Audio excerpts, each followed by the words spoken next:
Bom dia, meus irmãos, queridos, amados e benditos no Senhor. Deus abençoe o teu dia, te alimente, te fortaleça, te dê todos os ingredientes que são necessários para você chegar no final desse dia em vitória, em nome de Jesus. Eu gostaria de refletir hoje rapidamente no nosso pão do dia sobre o Evangelho, que é transformação de vidas. A transformação que vem pelo Evangelho. Para isso eu quero me valer da palavra de Deus aqui em Efésios 4, nos versículos 25, que Paulo fala, em diante, que Paulo fala assim: por isso, deixando a mentira, fale cada um a verdade com o seu próximo, porque somos membros uns dos outros. Irai-vos e não pequeis. Não se ponha o sol sobre a vossa ira, nem deis lugar ao diabo. Aquele que furtava, não furte mais. Antes trabalhe, fazendo com as próprias mãos o que é bom, para que tenha com o que acudir ao necessitado. Não saia da vossa boca nenhuma palavra torpe, e sim unicamente a que for boa para a edificação, conforme a necessidade, e assim transmita graça aos que ouvem.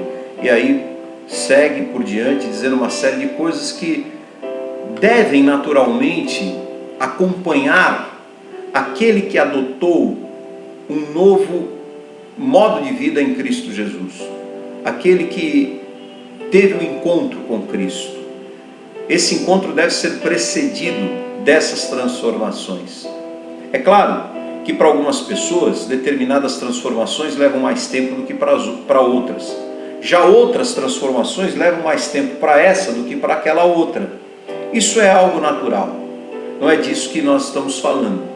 O que eu estou dizendo é que o Evangelho, obrigatoriamente, necessariamente, ele tem que ser precedido de transformação de vida. O Evangelho que carrega tudo que nós éramos para dentro da nossa nova natureza, que carrega tudo que nós éramos para a nossa nova vida, para a nossa nova condição, não é um Evangelho de verdade.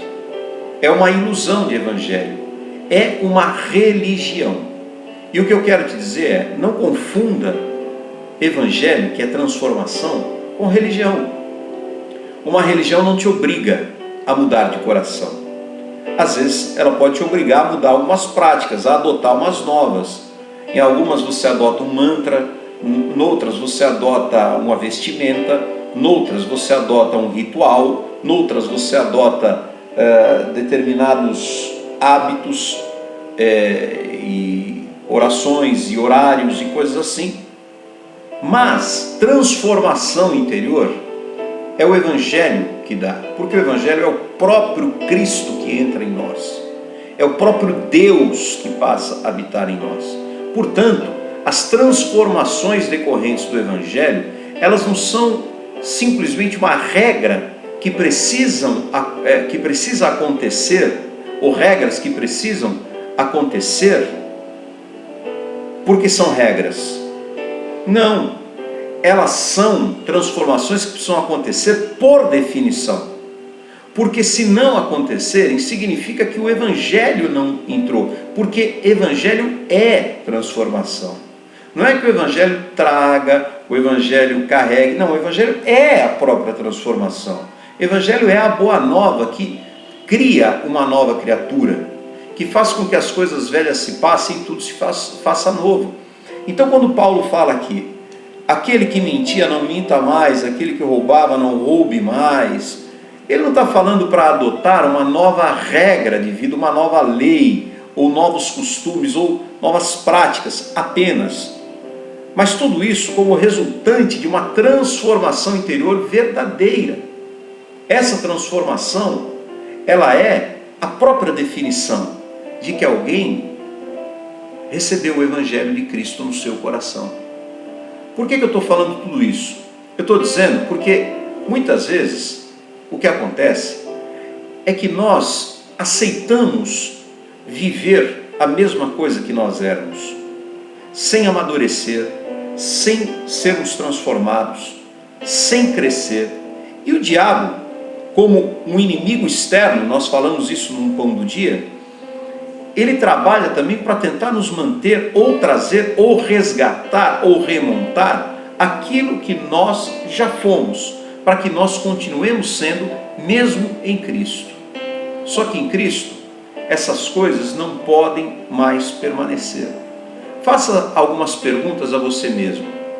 Quais são as coisas que antes eram verdadeiros gigantes para você, que hoje você já as venceu? Por causa da transformação do Evangelho. Quais são as coisas que antes te incomodavam e que agora já não te incomodam mais? Quais são as coisas que você era de um jeito e agora você amadureceu? Mas principalmente faça a seguinte pergunta: quais são as coisas que encruaram, que continuam iguais, que não foram tocadas, mexidas, transformadas?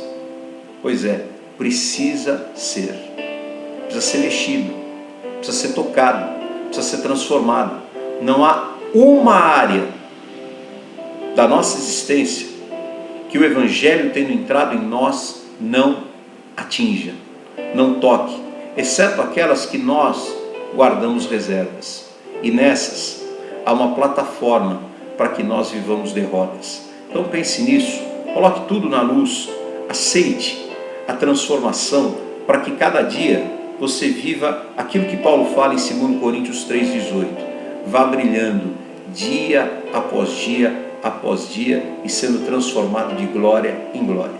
Deus te abençoe, o Espírito Santo te dê muita luz e um dia de vitória em nome de Jesus.